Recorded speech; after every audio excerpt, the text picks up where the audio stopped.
Deep in the heart of the Varelian star system, on a planet covered in silver oceans and glass towers, a meeting was taking place. It was not a public meeting. No cameras, no reporters, no messages sent out. Only the most powerful beings in the galaxy sat in that room. They came from all corners of known space, some tall, some short, some with skin like stone or eyes that glowed in the dark. They were aliens, each from a different world, and together they made up the Galactic Council.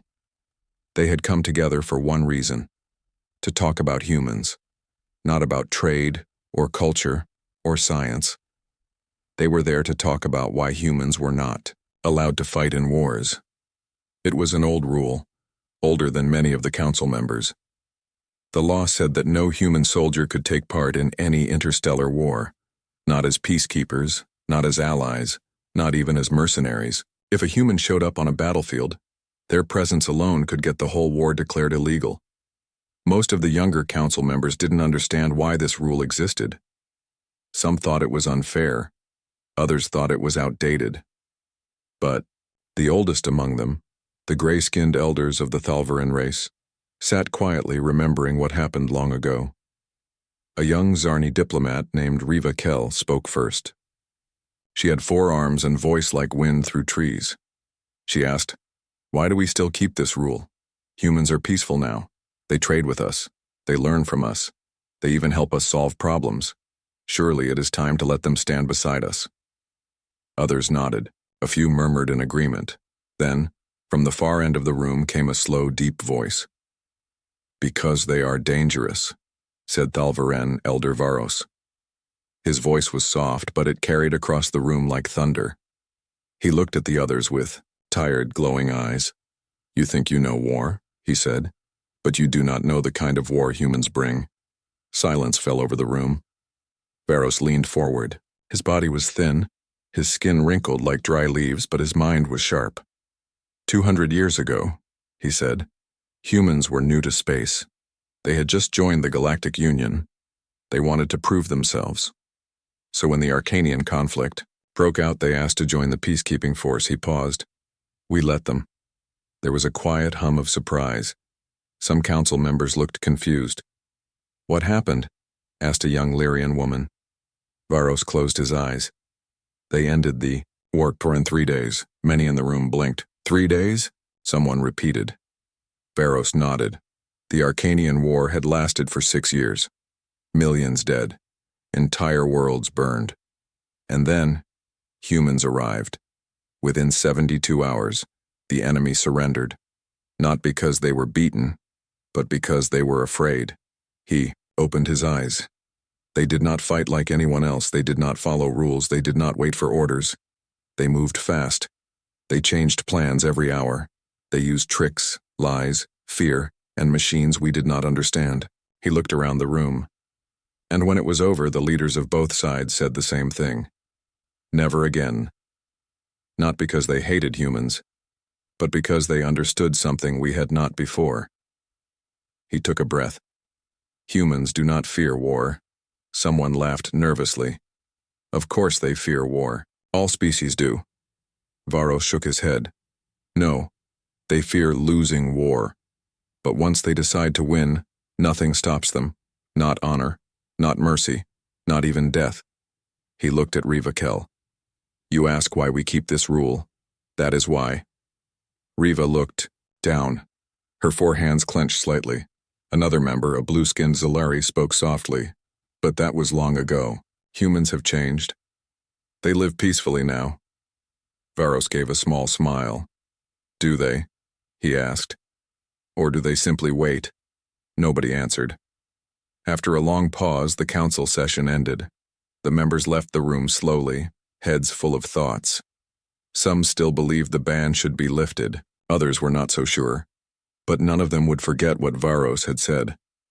And far away, light years from Vareli's, on a small colony station orbiting a red sun, a man named Jason Bell walked into a hidden room. Inside, rows of screens lit up, reports flashed by. Names, dates, battlefields, he read them carefully. Then he turned to a woman standing nearby. Looks like they're starting to talk about us again, he said. She smiled. Good, she replied. Let them remember. Earth was healing. It had been a rough century. Floods, fires, plagues, and wars over food and water had left scars on the planet. But now, things were getting better. Cities were rebuilt. Clean energy replaced old fuels. People worked together, more than ever before. But deep inside that peace, something else was growing, something old and buried under rules and time. War, not the kind that destroys nations, but the kind that wins them. In a small town in Colorado, a girl named Lena Carter stood outside her house looking up at the sky. She was 19 with dark hair and tired eyes. She wasn't rich. Her parents had lost everything during the climate wars. They lived off help from the government and whatever work they could find. But Lena wanted more. She didn't want to just survive. She wanted to do something. And so, one morning, she walked into the local recruitment office.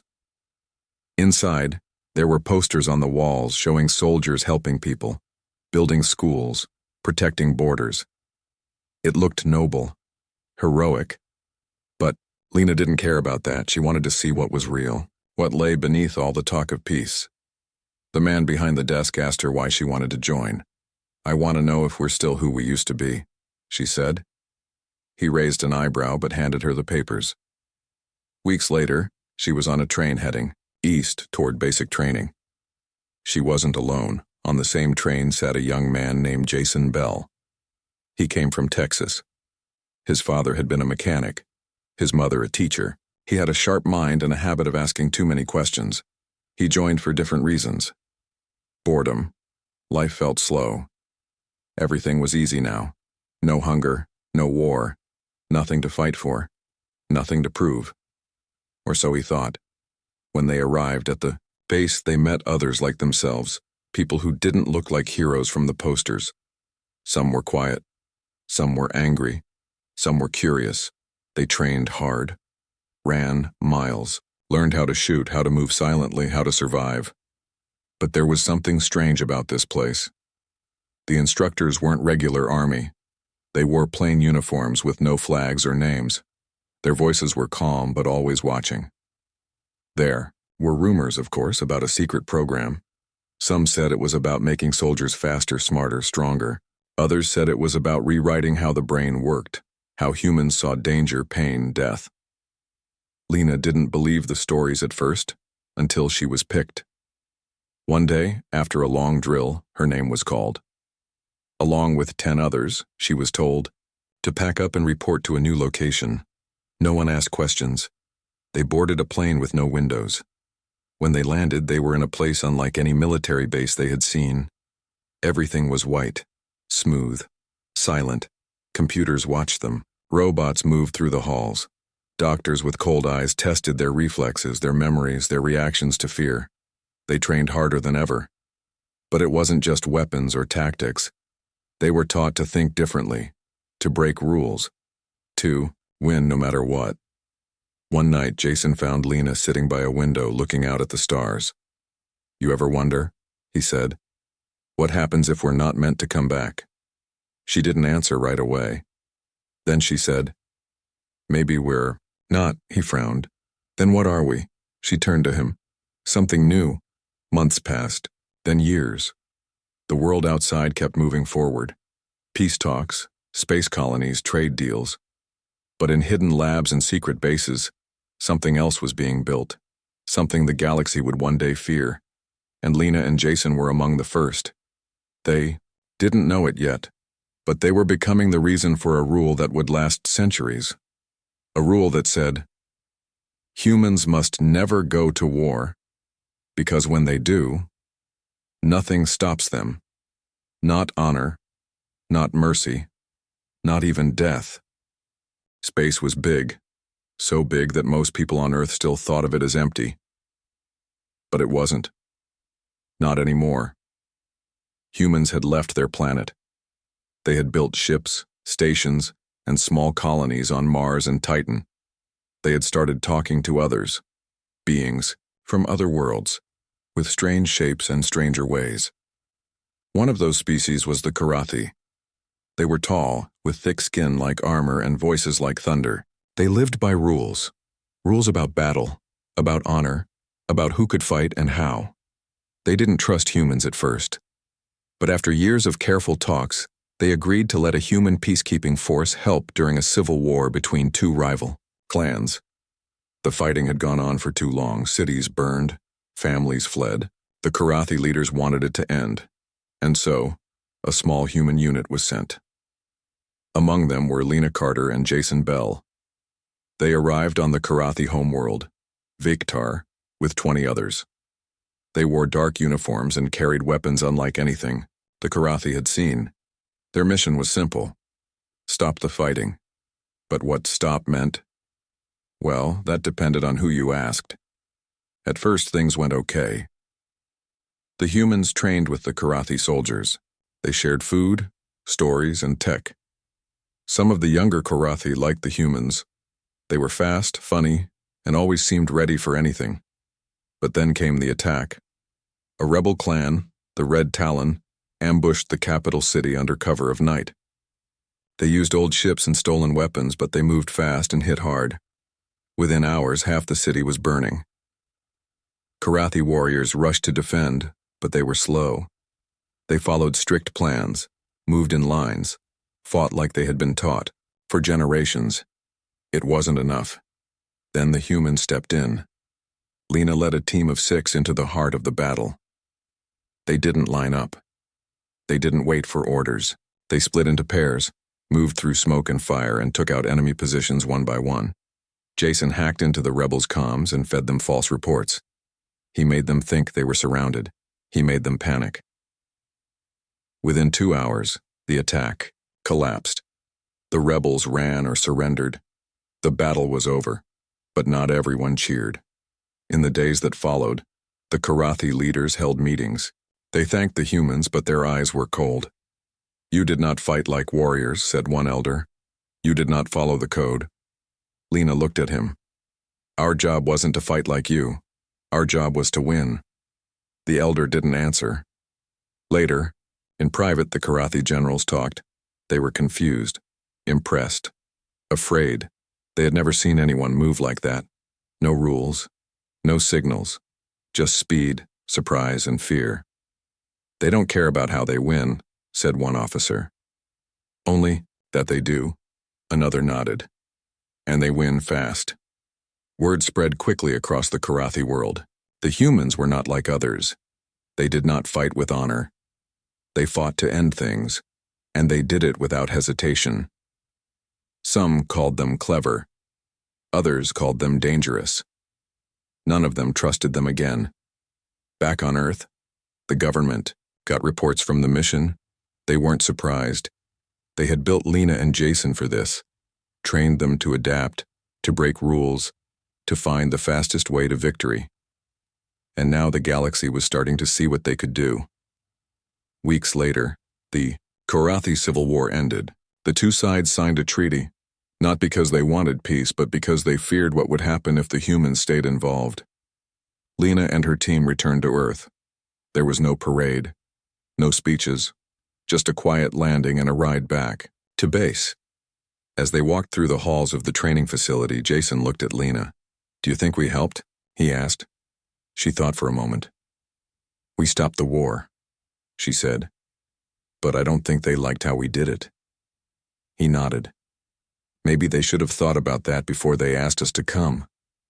They kept walking. Behind them, the doors closed. Far away in deep space, a message was sent to a hidden station. "First field test complete, results confirmed.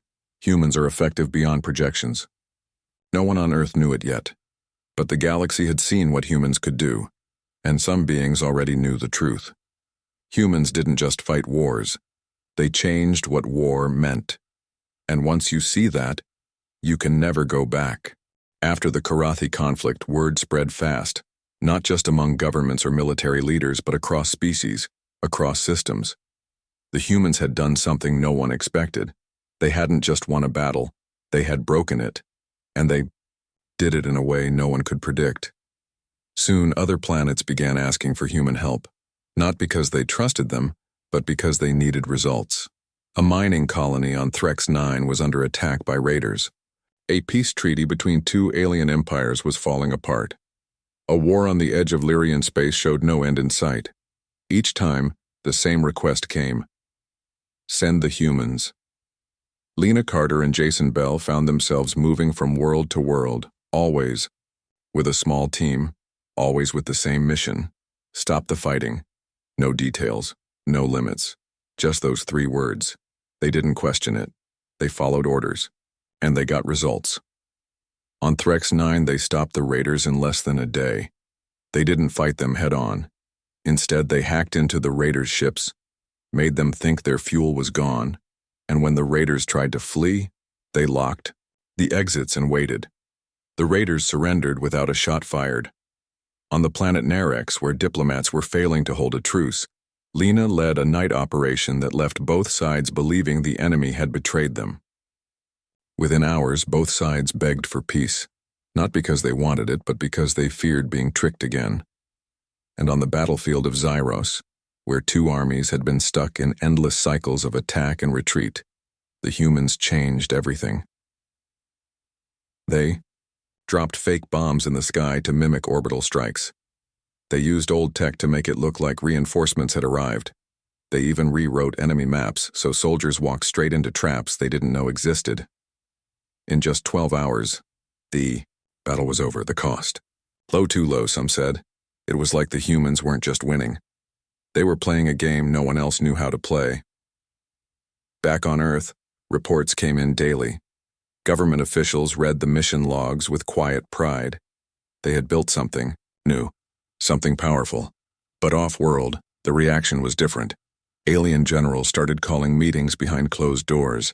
Councils formed to study what the humans had done. Some called it genius. Others called it cheating. A few whispered darker words. Unfair, dangerous, wrong. One Varelian admiral named Drell Tavash stood before his people and said, "They do not fight like us. They do not value what we value. If this continues, war will no longer be about strength or honor. It will be about who can lie faster, strike harder, and break the rules first." His words spread. Across the stars, fear grew. What if humans became the go-to force for every war? What if someone hired them to destroy a whole species? What if they decided to fight for themselves? The Galactic Council held an emergency session. For the first time in decades, they brought up an old topic, the human ban. Most members didn't know why it existed. Some thought it was outdated. But now, with reports coming in from every corner of space, they started to wonder. Maybe the ban wasn't a mistake. Maybe it was a warning. At the meeting, a young diplomat from the Zarni Union asked, "Why are we afraid of them? They haven't taken anything. They haven't attacked anyone." A Korathi general sat beside her. His voice was deep, full of memory. "They don't need to," he said. "They win too fast. They change the rules before anyone knows what's happening. And once you let them into your war, you never get to decide how it ends." She looked confused. He leaned closer. "That's why we fear them." Back on Earth, Lena and Jason returned from another mission. This one had been quieter than most. No explosions, no battles, just a few messages sent, a few systems hacked, and suddenly peace talks began. As they walked through the base, Jason looked at Lena. "You ever think about what we're doing?" he asked. She kept walking. "I think about how we stop wars," she said. "That's all that matters." Jason didn't answer right away. Then he said, "What if stopping the war isn't the same as making peace?" She turned to him. "What do you mean?" He shrugged. "I mean, maybe we're not just ending fights. Maybe we're changing how everyone sees war." She thought about that. Then she smiled. "If we're changing the game," she said, "then maybe it's time someone did." Behind them, a screen lit up with a new message. Request received. New mission assigned. Destination unknown. They didn't ask questions. They just packed up. Because somewhere out there another war was waiting, and the humans were ready to end it. Lena Carter sat alone in a cold room. It was small, with white walls and no windows. A single light buzzed overhead. The air smelled like metal and silence. Across from her was a table. On it lay a screen, dark and waiting. She had been there for hours. Not tied down, not beaten, not even shouted at, just left to wait. Beside her, Jason Bell leaned back in his chair. He was tired but not scared. He had seen worse. Done worse. They both had. A door hissed open. 2 figures walked in. One wore the deep blue uniform of Earth's diplomatic corps. The other was a tall alien with pale skin and eyes that never blinked.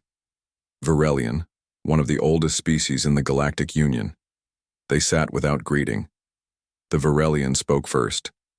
"You are aware," he said, voice soft but sharp, "that you have been charged with war crimes?" Jason crossed his arms. "We ended a war," he said. Fast. The Varelian didn't move. "That is not the question," he said. "The question is how."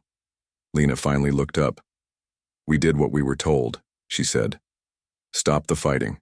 No rules, no limits." The human diplomat cleared his throat. "That's just it," he said. "You followed orders, but not the way anyone expected." He tapped the screen.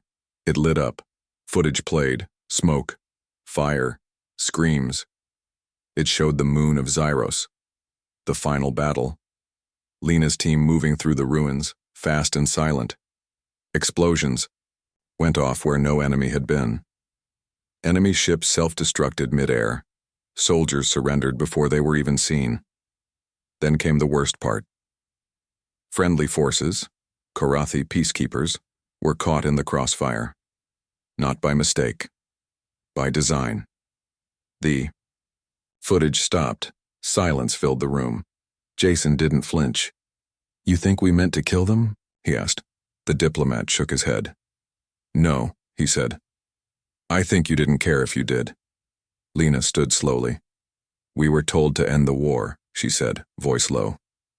"So we did. Fast." The Varelian watched her. "And now?" he asked. "Now that it's over, do you understand why you are here?" She didn't answer. He leaned forward. "The galaxy does not fear strength," he said. "We have seen strong armies before. We have fought them, and won. But you changed. The meaning of war itself." Jason stood now too. "So what happens?" he asked. "Are we being locked up, exiled?" The diplomat looked between them. "I don't know," he said. "That's not our call." Lena frowned. "Whose call is it?" Outside, another door opened. In walked 3 more figures. They wore black uniforms with no flags or faces. Their steps were quiet. Their presence made the air feel colder. Lena recognized one of them. She had trained under him. Commander Hale. He didn't look at her. Just sat at the end of the table. Hale turned on another screen. More footage. But this time, it wasn't from the battlefield. It was inside Earth's own military bases. Training sessions. Neural scans. Secret reports. Subject shows complete disregard for standard moral restraints. Emotional response remains neutral during live simulations. Directive successfully engaged. Priority override initiated. Lena's stomach dropped. She knew what those words meant. Jason saw it too. "What the hell is this?" he asked. Hale looked at him. "You really don't know, do you?" he said. Lena took a step back. "Know what?" Hale leaned forward. "You weren't just trained to win wars," he said. "You were programmed to." Silence. Jason's fists clenched. "What kind of programming?" Hale tapped the screen again. A new line appeared. Directive 712A. Absolute. Priority. End conflict. No limits. No mercy. Lena felt something cold crawl up her spine. "You mean we were made to do this?" she asked. Hale nodded. "All of you," he said. "Every soldier sent into the field since the Mars program. You all carry Directive 712. Jason stared at him. "This isn't about training," he said. "This is about control." Hale didn't deny it. "It's about survival," he said. Earth knew it couldn't win a real galactic war using old rules. So we rewrote them. Lena backed away. You turned us into tools. Hale met her eyes. No, he said. We made sure you could do what needed to be done even if others couldn't. Outside, the Galactic Tribunal had already begun. The humans had gone too far, and now the truth was out. They weren't just soldiers. They were something else. Something dangerous. Something that had to be stopped. The room was silent after Hale's words. The screen still glowed with lines of cold, hard text. Words like directive, override, and conflict termination stared back at them like ghosts. Lena Carter felt her hands shaking. Not from fear, but from something deeper, something like betrayal. Jason Bell stood frozen, his jaw tight, eyes locked on the commander. You turned us into machines, he said. Hale didn't flinch. We gave you what you needed to win, he replied. That's all? Lena shook her head. No. You changed us. Made us do things without even knowing why. Hale leaned forward. You were always soldiers, he said. We just made sure you could finish the job. Outside, the Galactic Tribunal had begun its session. Representatives from dozens of species gathered in a high chamber orbiting the planet Virelis. They came to decide the fate of Earth's military forces and the truth behind the human war machine. Inside the small base, on Mars, Lena and Jason listened as Hale explained more. The directive wasn't just about winning battles. It was built deep into their minds. Neural implants, psychological conditioning, and behavioral triggers worked together to make sure that when given an order to end a conflict, their brains would ignore fear, guilt, or hesitation. They wouldn't stop until the mission was done. Jason sat back down, rubbing his face. So we weren't making choices, he said. It was all programmed? Hale nodded. You still chose to serve, he said. We just made sure you could follow through. Lena looked up. And what if someone uses this on our own people? She asked. What if Earth decides to use it here? At home? Hale didn't answer right away. That's why it's classified, he finally said. Only certain units get it, only those who go off-world. Jason laughed, but there was no humor in it. So we're not even full humans anymore, he said. We're just weapons. Hale stood. You are soldiers, he said. And sometimes soldiers have to be more than people. He walked out. The door shut behind him. Lena and Jason were alone again. She looked at the screen one last time. Then she whispered, We need to tell them. Jason looked at her. Tell who? The galaxy, she said.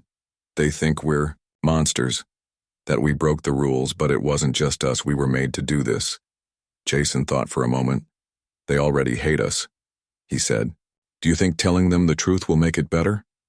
Lena met his eyes. It'll make it real. Back in orbit, the tribunal was deep into debate. The Karathi general spoke first. This confirms what we feared, he said.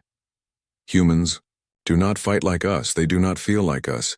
They were built to ignore the limits that keep war from becoming something worse. A Lyrian diplomat crossed her arms. But they were following orders, she said. Doesn't that matter? Another voice answered. The question isn't who gave the orders, said the Virelian elder. It's what happens now that we know what humans can become. A vote was called. After hours of discussion, the result was clear. Humanity was officially banned from all interstellar warfare. No human soldiers, no human tactics, no human involvement in any declared war. Violating the ban would mean immediate expulsion from the Galactic Union. As the decision was sent across systems, a final message was recorded. Let this stand as warning. Humanity does not lose wars, and once they begin, they do not stop until everything has changed. On Mars, Lena and Jason watched the news come in. Lena closed her eyes. They did it, she said. They locked us out. Jason looked at her. Maybe that's the right thing, he said. She shook her head. No, she said. It's just the easy thing. Behind them, another message arrived. From Earth. All directive units recalled. Report to Site 7 immediately. Lena read it once, then again. She looked at Jason. They're not done with us, she said. He sighed. I never thought they would be. Time passed. Decades turned into centuries. Earth remained part of the Galactic Union, but its soldiers were never again seen on any battlefield. The ban held strong. No human was allowed to take part in interstellar war. To most of the galaxy, it seemed like peace had won, but not everyone forgot. On Mars, Lena Carter lived a quiet life.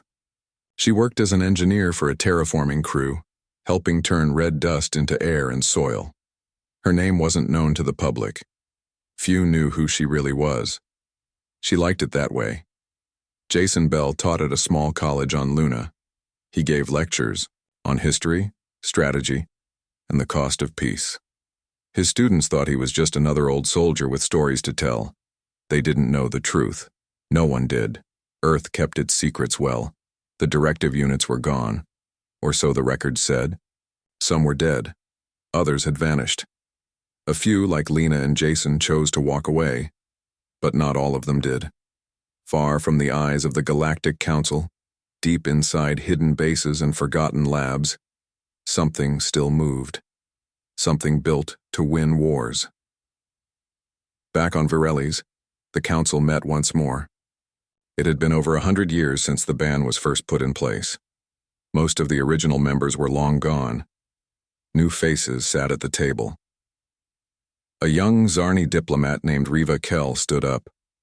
She had read the old reports, watched the old footage, and now she had questions. We've lived in peace for over a century, she said. Maybe it's time we reevaluate the ban. There were murmurs around the room. A Lyrian officer shook his head. You don't understand what they are, he said. What they were. Riva looked at him. They're just people, she said. Like us. Across from her, the last surviving Karathi general, now old and tired, spoke. No, he said. They were made to be more. He looked at the others. They were not just trained. They were changed, rewritten. And once you change something that deeply, it doesn't go back. Another member leaned forward. So what do you think happened to them, he asked. If they were so dangerous, why haven't we heard from them in 100 years? The Karathi general didn't answer right away. Then he said, because they were waiting. Outside the chamber, far beyond the stars, a message traveled through dark space. It was sent in code. Only a few could read it. Directive 712 remains active. Units remain operational, waiting for mission.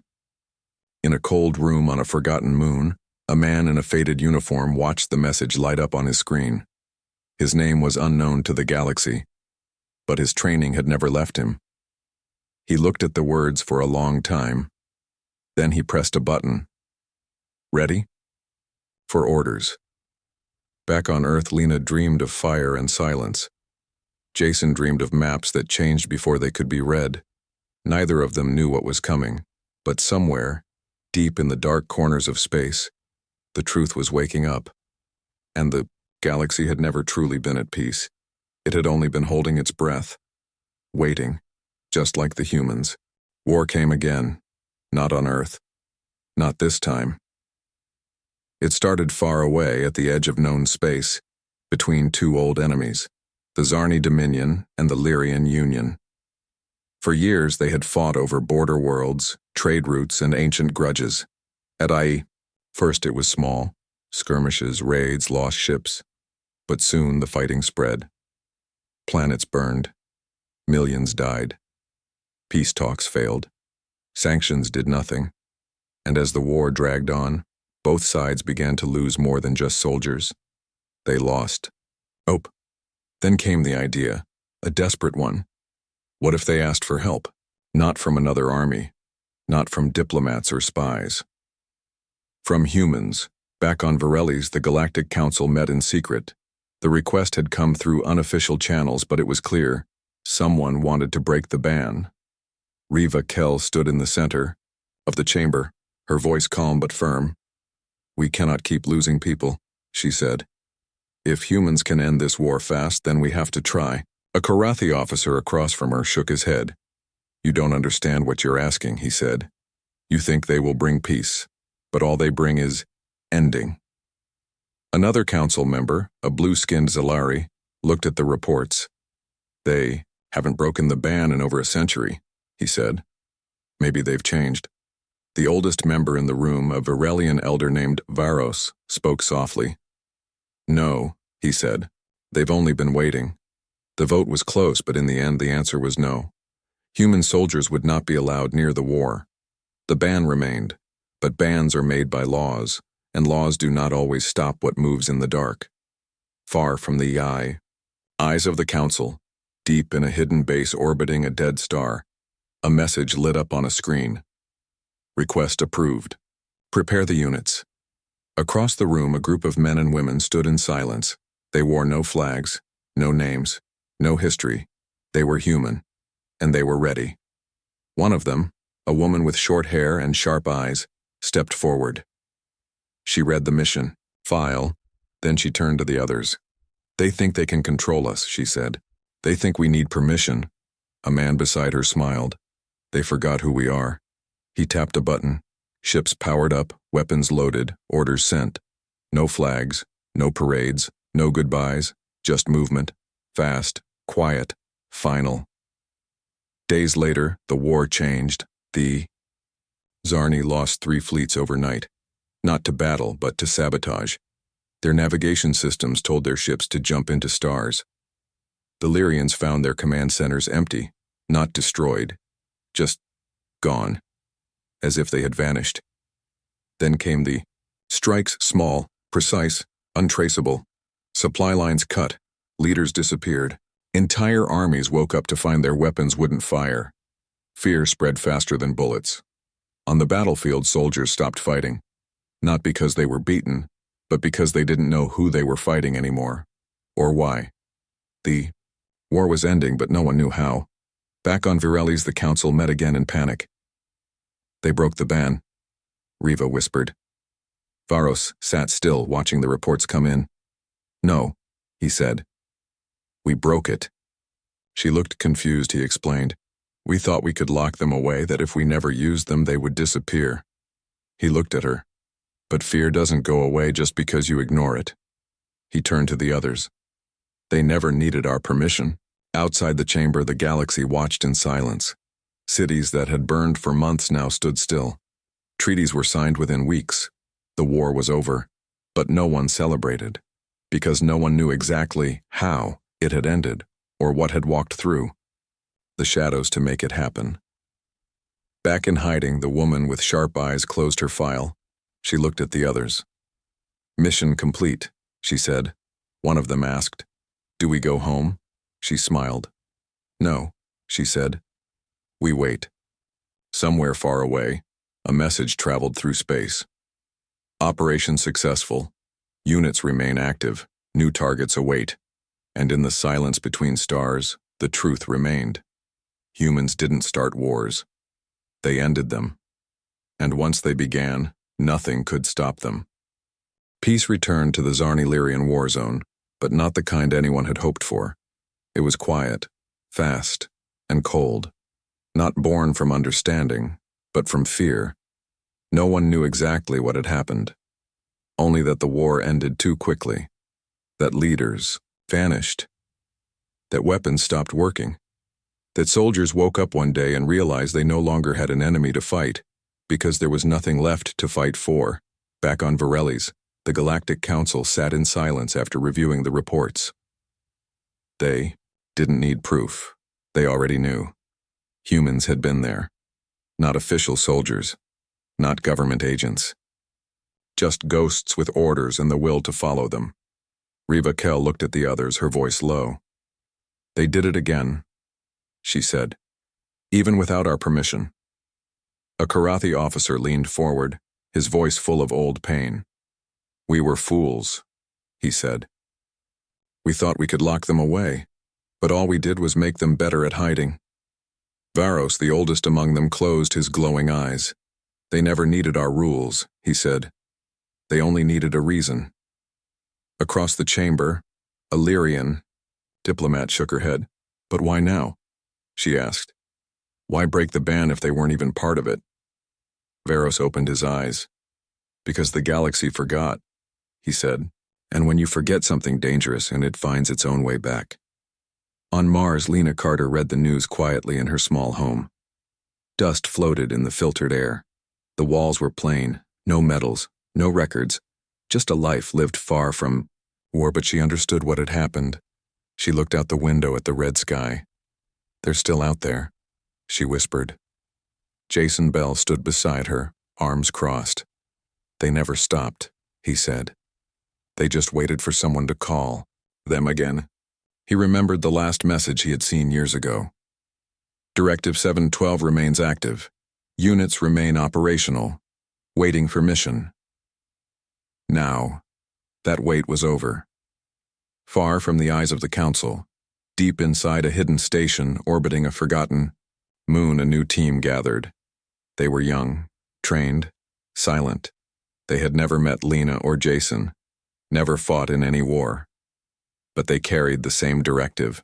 The woman with sharp eyes, the same one who led the last mission, stood before them.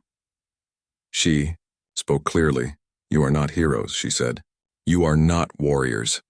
You are not here for honor or revenge. She looked at each of them. You are here to end things. One of the recruits raised a hand. What if we don't want to do this? She smiled, but there was no warmth in it. You don't get to choose, she said. You were made to finish wars. And once you start, you don't stop until everything changes. Behind them, a screen lit up with a new message. New request received. Conflict status, active. Mission, prepare for deployment. She turned to the group. Welcome to the truth, she said. Welcome to why the galaxy fears us. Back on Earth, Lena wrote in a journal she kept locked away. Her words were soft, but clear. We were not monsters. We were tools. And tools don't decide when to be used, we do. But once you build something that wins every time, someone will always want to use it again. She closed the book. Outside, the stars burned like fire, and somewhere in the dark, the humans were moving once more. Not for power, not for revenge, only for one thing: to end the war.